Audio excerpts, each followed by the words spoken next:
Thank you. Tracey Martin. Kia ora. Thank you, Mr Chair. Thank you very much to the Minister for the contribution there. I agree with my colleagues, and New Zealand First will be supporting SOP 308 by Catherine Delahunty. We'll be doing so because this must end, but it can't end without that gap being filled. And what is happening is the pressure with regard to professional development at the moment. The School Trustees Association certainly has been given funding to better invest in upskilling our boards of trustees. This particular issue has not been an issue high on the agenda of that training at this time. But also the professional development for staff, if not funded by the Secretary, and we have had it in numeracy, and we have had it in national standards and so on and so forth, funded from a central fund, then this will have to come out of the operations grant.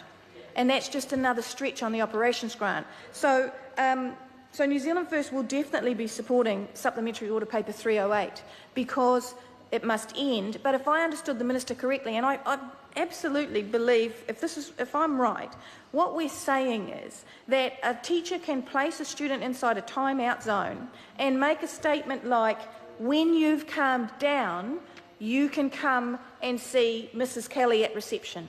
Now that's a different way of saying you may not leave this room.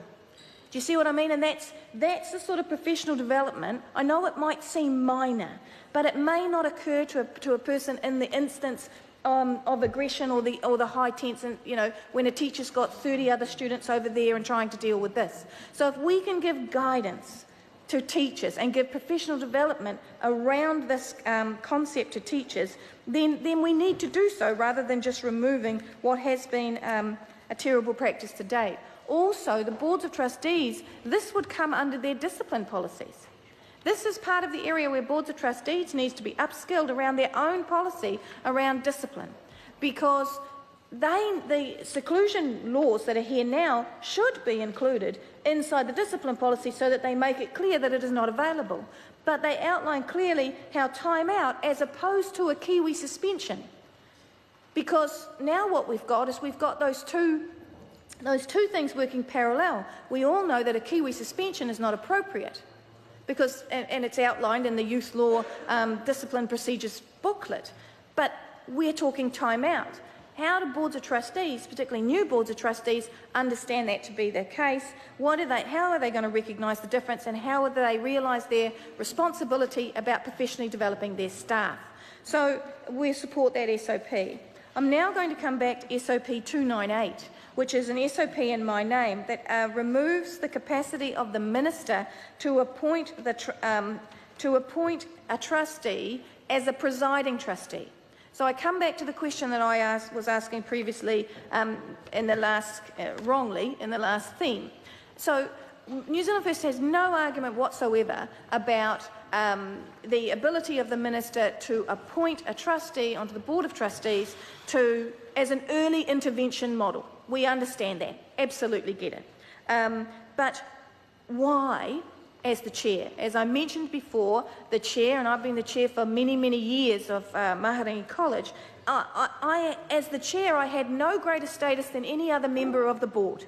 I only had one vote. It was my job to make sure that the roles and responsibility of the board were met. I certainly had to sign off on all the documentation that had to be filed with the government, with the Ministry of Education. But there were two things that were my role more than anybody else's role. The first was one of the most important relationships in the school, and that is the relationship between the chair and the principal.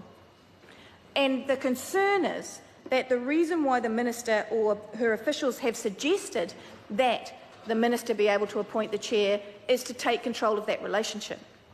And if that is not the case, then that's great. But if we could have an explanation as to why the chair, as opposed to a member of the Board of Trustees that has the capacity to vote like everybody else and can put there already, I would suggest that if the Minister has made an appointee, they carry status.